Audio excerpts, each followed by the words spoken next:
All right, let's dive deep, Shirley, into the world of psychoanalysis. Sounds good to me. Today we're going to be tackling Chapter 10 from the Personality Puzzle. Yeah.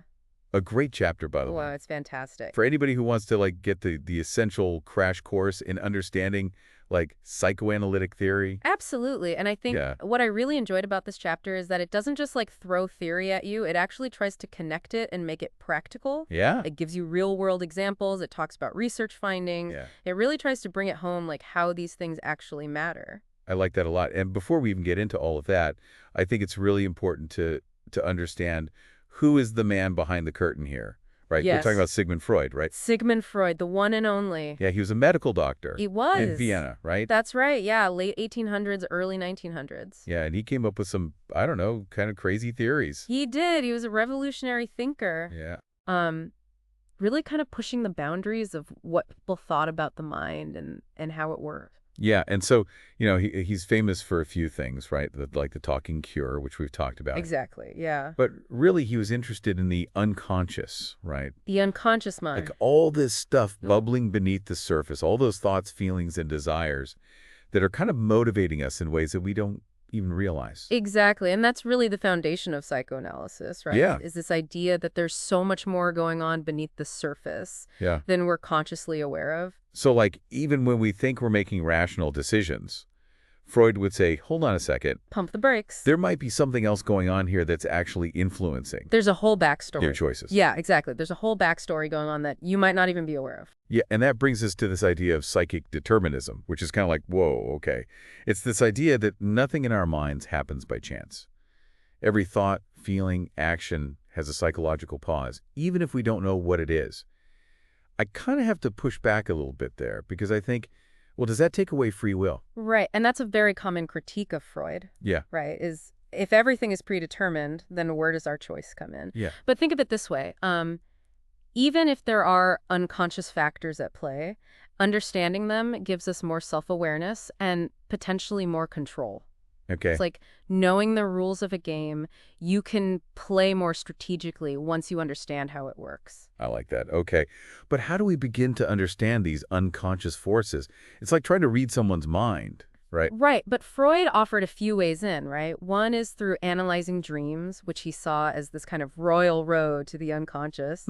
Another is by paying attention to slips of the tongue, those moments when we say something we didn't mean to. Oh, you mean those Freudian slips? Exactly, those Freudian slips. Everyone talks about. Right, and he also believed that even accidents, forgetting things, those moments where we just can't seem to make up our minds, could all be revealing something about our unconscious desires and conflicts. So if I constantly forget my keys, right, Freud would say there's a reason for that. He might say, hey, maybe you're unconsciously trying to avoid something. Maybe there's a conflict you're not dealing with directly.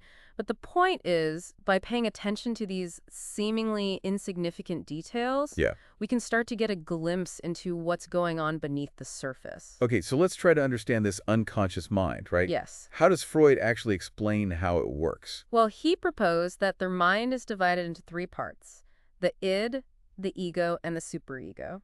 Okay. Think of it like a little committee in your head. I love analogies. Okay. Right, each with their own voice and their own agenda. Okay, so who are these committee members? So first you got the id, which is the impulsive one. Okay. It's all about immediate gratification, right? Think of it as the pleasure principle. It wants what it wants, what it wants. I think we all know that part of ourselves. Yes, absolutely. Especially when those late-night cravings hit. Especially then, yes. Yeah. Then there's the superego, which is like the strict parent, always focused on rules, morality, what's right. Okay. It tries to keep the id in check, make sure we behave in a socially acceptable way. So it's that voice in our head that tells us to eat the salad. Yes. Instead of that extra slice of pizza. Exactly. That's the superego talking. Yeah. And then finally, there's the ego, the poor mediator, caught in the middle. Oh, yeah. Right. Its job is to try and balance the demands of the id and the superego to find a compromise that allows us to get some of what we want. Okay. While still feeling like decent human beings. This ego's got its work cut out. It does. It's a tough job. So how does all of this play out in real life? Well, the book gives this fascinating example of a politician who champions family values but gets caught soliciting prostitutes. Oh, wow.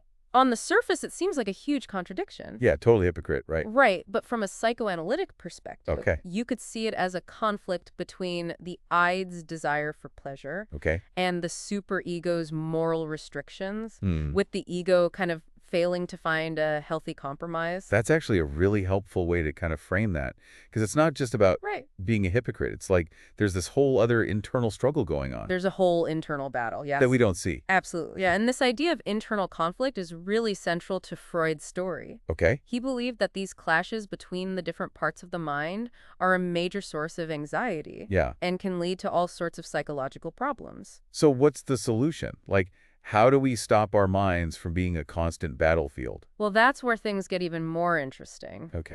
Freud believed that we have this limited amount of mental energy, what he called libido, and how we choose to use this energy determines our psychological experiences. So it's like we have this mental budget, right? Exactly. And we've got to prioritize We have to prioritize. where we're spending it. Absolutely. Right. If we're constantly using energy to repress our desires or fight off anxiety, Yeah. we're going to have less available for thinking like creativity, relationships, and just generally enjoying life. And this is where Freud gets into like those really controversial ideas about psychosexual development. You got it. Okay, but before we get to that, Yes. we're going to take a quick break. Sounds good.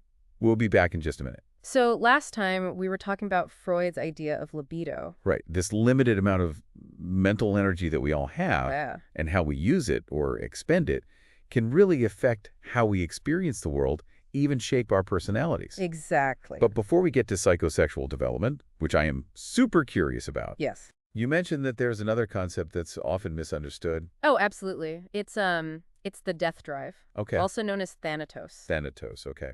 And this one can be a little tricky because it's not about literally wanting to die. Yeah, that would be, I don't know, kind of a bleak outlook on life. Right, right. So what is it about then? Well, what Freud observed was that alongside our life-affirming drive, the libido, there seems to be this inherent tendency towards destruction, decay, even a return to a more basic or inorganic state. Huh. That almost sounds like entropy, the idea that everything in the universe is moving towards disorder. You're exactly right. It's that kind of inherent tendency for things to break down over time. Freud saw Thanatos as this psychological counterpart to that universal principle. Okay, I'm starting to see how this fits in. But wouldn't that mean we're all secretly driven by self-destruction? Not necessarily. Remember, we've got those three parts of the mind, the id, the ego, and the superego, constantly interacting. The ego's job is to find healthy ways to channel these drives. So instead of like literally self-destructing, maybe Thanatos could manifest as taking risks, pushing boundaries, or even just like a dark sense of humor. Exactly. It's about recognizing that this drive exists within us, but it doesn't have to control us. And this actually ties in nicely with another Freudian concept, the doctrine of opposites. Okay, now I'm really intrigued. What's that all about? Well, Freud believed that everything implies its opposite. Light and darkness, good and evil. You can't have one without the other. So like a cosmic balancing act. Precisely. And he even took it further, suggesting that extremes on any scale might actually be more similar to each other than they are to the middle ground. So like the book gives the example of pornographers and anti-pornography crusaders being more similar to each other than to someone who's just neutral about pornography. Exactly. They're on opposite ends of the spectrum, but they're both intensely focused on the same thing. They share that intense focus, yeah. Wow, that's a pretty mind-blowing idea. Makes you really rethink all those black and white categories we tend to put things in. It does. It really challenges those simple categories. And now that we've got a good grasp of these core concepts, I think we're ready to tackle psychosexual development. All right, let's do it. I'm ready to unlock those childhood secrets. All right. Well, Freud believed that our early experiences, especially those related to pleasure and frustration, have a lasting impact on our adult personalities. He outlined 5 stages of psychosexual development, each with its own unique challenges. And he called it psychosexual because he believed that our libido, that mental energy we've been talking about, is focused on different erogenous zones of the body during each stage. Exactly. And the way we navigate these stages, how we experience pleasure and deal with frustration, can lead to different personality traits and even psychological fixations. Fixations, like getting stuck in a particular stage. Precisely. If a child's needs aren't met, or if they experience trauma during a specific stage, they might develop certain fixations that carry over into adulthood. Okay, so let's start with the first stage. Okay, so the first stage is the oral stage, spanning from birth to about 18 months. The focus here is all about the mouth sucking, biting, exploring the world through taste and touch. Yeah, babies do seem to put everything in their mouths. It's their primary way of interacting with the world at this age. And the psychological theme of this stage is dependency. Infants are completely reliant on others for survival, Uh-huh. and how those needs are met or not met can shape their sense of trust and security. So if a baby's needs aren't consistently met, or if they're weaned too abruptly, could that lead to, like, oral fixations later in life? Exactly. Someone might become overly dependent on others, constantly seeking approval and reassurance. Hmm. Or they might develop oral habits like smoking, nail biting, or even excessive talking. Wow, so those seemingly insignificant childhood experiences can really have a lasting impact. Absolutely. And that brings us to the next stage, the anal stage, which occurs roughly between 18 months and 3.5 years. Okay, and isn't that the stage everyone associates with toilet training? Yes, but it's more than just that. This is where the child starts to develop a sense of self-control, learning to regulate their impulses and deal with authority. It's like that battle of wills, the terrible twos we hear so much about. Exactly. The child is asserting their independence while also learning to navigate the rules and expectations of society. And how does this relate to personality development? Well, if a child experiences harsh or overly strict toilet training, they might become fixated on control and order, developing an anal personality. So those people who are super organized, meticulous, and maybe a little too obsessed with cleanliness? That's one possible outcome. But on the flip side, a child who experiences very lax toilet training might develop the opposite characteristics, being messy, disorganized, and defiant. Again, that doctrine of opposites at play? It certainly seems to be a recurring theme. And now we move on to the phallic stage, which occurs between the ages of 3.5 and 7. This is where things get a little more complex, right? With the Oedipus complex and all that. Yes, this stage is often misunderstood. Freud believed that during this phase, children become aware of the physical differences between boys and girls, and they develop unconscious desires for their opposite sex parent. And that's where the Oedipus complex comes in. The son wanting to possess his mother and seeing his father as a rival. Exactly. And for girls, it's the Electra complex, with a similar dynamic but reversed.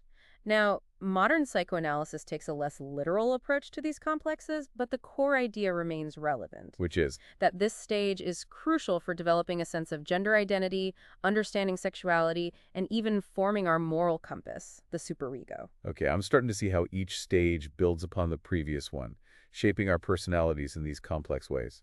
That's exactly it. And after the phallic stage comes a period of latency where these sexual urges are repressed, and the focus shifts to learning, developing social skills, and exploring the world. So it's like a break from all that intense psychosexual development. You could say that it's a time for consolidating what's been learned in the previous stages and preparing for the final stage, the genital stage. And this is the stage we're all striving for, right? Ideally, yes. The genital stage begins at puberty and ideally continues throughout adulthood. It's about reaching a mature understanding of sexuality, forming healthy relationships, and contributing to society through work and creativity. So it's not just about sex, but about finding a balance between love and work, like Freud famously said. Precisely. It's about channeling our libido towards fulfilling relationships, meaningful pursuits, and ultimately leaving a positive mark on the world.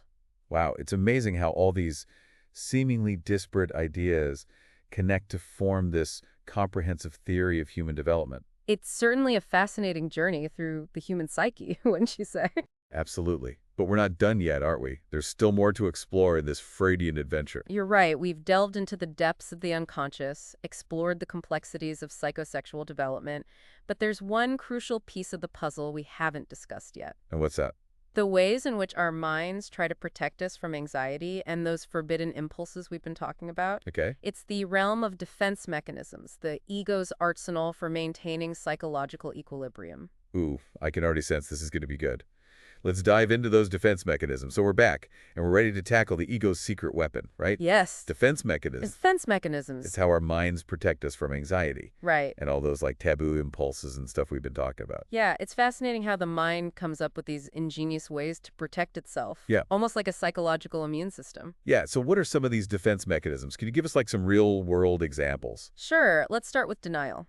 It's the classic head-in-the-sand approach, Yeah. refusing to acknowledge a painful reality. It's like if you get some bad news, Right. you're just like, nope, not happening. Exactly, like someone who's just been diagnosed with a serious illness but insists it's all a mistake. Or like that friend who's in a clearly toxic relationship, Yes. but refuses to see it. Classic denial. Yeah, denial can be powerful, but I guess, like, in the long run, it prevents you from dealing with the problem. Exactly, it can catch up with you. Yeah, so what's another one of these, like, psychological shields we have? Well, there's repression, which involves burying those unwanted thoughts and feelings deep in the unconscious. Okay. Almost like trying to forget something ever happened. Like a super embarrassing childhood memory that Exactly. you've just, like, completely blocked out. You've just blocked it out, but even though those memories might be hidden, Yeah. they can still influence our behavior in subtle ways. Yeah, okay, so what happens when we can't just deny or repress these, like, uncomfortable feelings, you know? Right, well, that's when a reaction formation might kick in. Okay. This is where we deal with a forbidden impulse by embracing its opposite.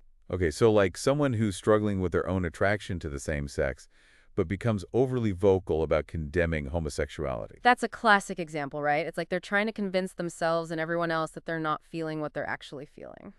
Interesting.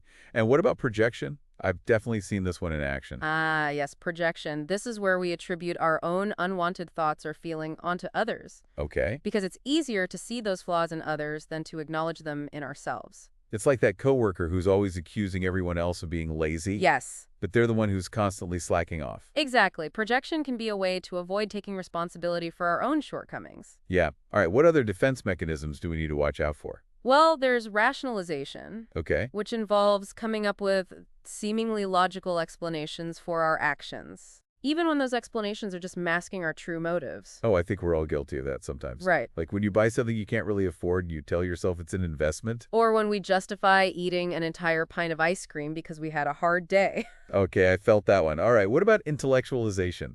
This is where we try to distance ourselves from emotional discomfort by translating everything into cold, analytical terms. Okay. It's like thinking about a problem without actually feeling the emotions associated with it. So like a doctor who can talk about death in very clinical terms, Exactly. but avoid any of the emotion. Right. It can be a way to protect ourselves from being overwhelmed by difficult emotions. Yeah, that makes sense. And then there's displacement, right? Yes. Like taking our frustrations out on the wrong person. Right. Displacement is all about redirecting our emotions from a dangerous target to a safer one. Like yelling at your partner after a frustrating day at work, Yeah. even though they did nothing wrong. I've been on the receiving end of that one, I think. Yeah, I think we all have at some point. And then finally we have sublimation, right? Yes. Which is like considered the most adaptive defense mechanism. Yes, it's seen as a healthier one. So like someone with a lot of aggression becoming a surgeon or a professional athlete. Exactly. Or someone with a strong need for control becoming a successful entrepreneur, Okay. channeling their energy into building a business. That's actually pretty inspiring. It is. It's like you can take those like negative impulses and turn them into something positive and productive. Exactly. It shows how our minds can be incredibly resourceful, Yeah. finding ways to adapt and thrive even in challenging circumstances. So after this deep dive into all these Freudian concepts, Yeah. what are some like key takeaways for our listeners? Well, I think the biggest takeaway is that understanding psychoanalysis can give us a whole new language for talking about ourselves and our experiences. It's like a secret decoder ring for all those hidden motivations and conflicts. Exactly. And even though some of Freud's ideas have been challenged or refined over the years, Yeah. his work remains incredibly influential. It's like he gave us a roadmap to the human psyche. He did. He was a pioneer. Even if some of the roads are, I don't know, a bit bumpy or lead to unexpected destinations. Right. But that's what makes it so interesting. Yeah, for sure. I also think that like a really important takeaway is that we are all complex beings Absolutely. with this like rich inner world that's worth exploring, Absolutely. even if it means confronting some uncomfortable truths about ourselves. Right. It's about self-discovery. Yeah, and maybe by understanding these psychoanalytic concepts, we can be a little more compassionate, I think, I agree. towards ourselves and towards others. It's about understanding the complexities of human behavior Yeah, and having empathy for the struggles that we all face. well said. I think we've officially unlocked the secrets of the personality puzzle, At least for today. at least for today. Yeah, the exploration continues. It does, always. So until next time, keep exploring those hidden depths. Yes, And remember, sometimes the most fascinating discoveries are found within ourselves. absolutely. And that's it for our deep dive into psychoanalysis. It's been a pleasure. We hope you enjoy the journey, and we'll see you next time for another fascinating exploration of the human mind.